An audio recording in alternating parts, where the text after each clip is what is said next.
I don't really want to say anything really cool in case the camera angle sucks. But then if it's really awesome, I don't want to waste it by not saying something really awesome. Okay. I guess I can give a little rant on how... See, the thing is, if it's an awesome rant, but then the angle sucks, you know, the first time you rant about something, it's always the best. You try to do like another take, it's never the same. And I'm afraid that what's going to happen is I'm going to rant, and it's going to be like this awesome rant, and the camera is going to be like ridiculously terrible. But I'll go for it anyway. Modesty is as bad as pornography. It has the exact same problems.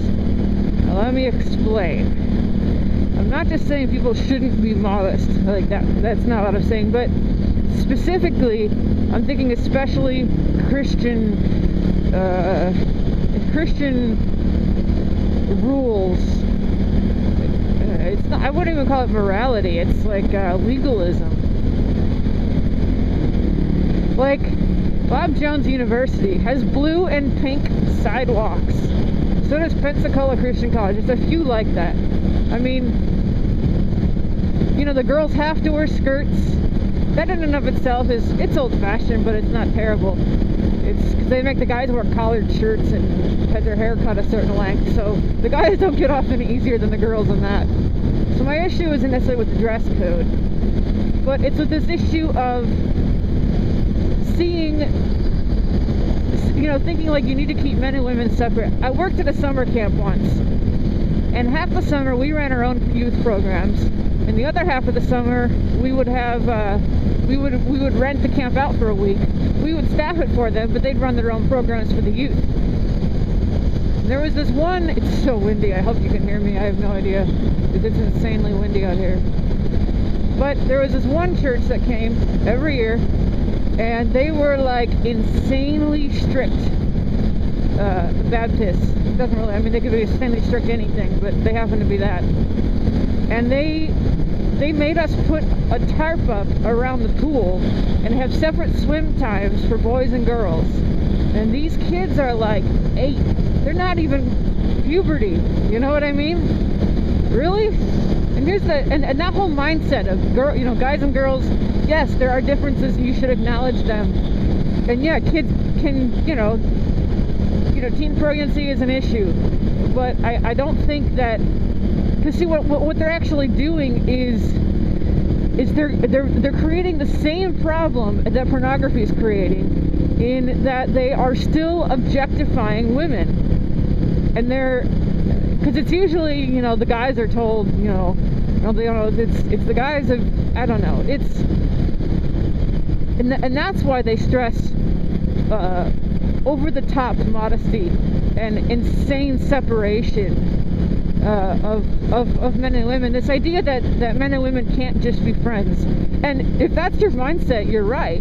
They can't, but they can. It's the flip side of the same coin of pornography, because you're basically, by not giving boys a chance to get to know girls as friends and as people, what you're doing is solidifying in their minds this idea that women, then they don't get to know women as people, and they only see them as, you have to avoid them unless you're going to marry them, because the only thing they're good for is sleeping with.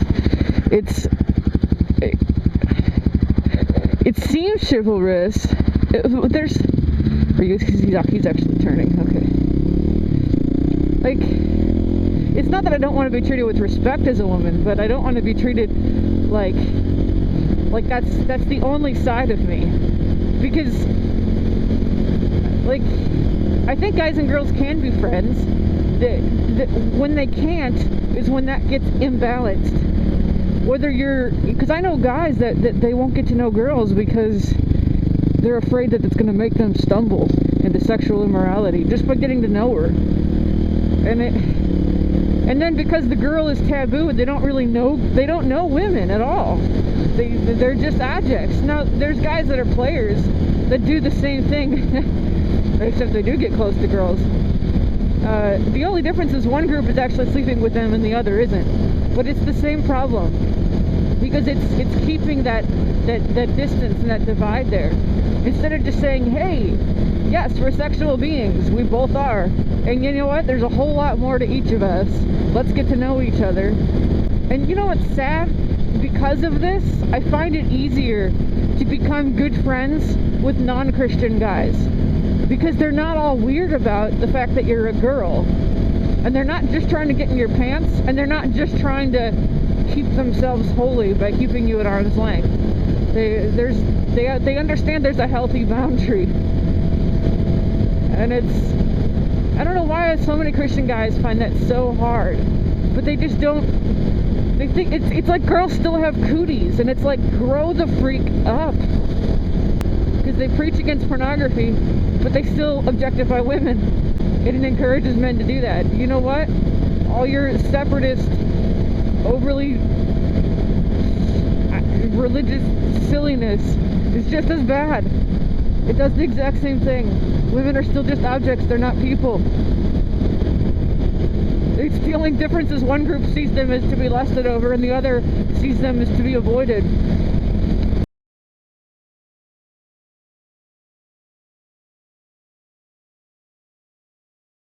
That's a weird looking kitchen.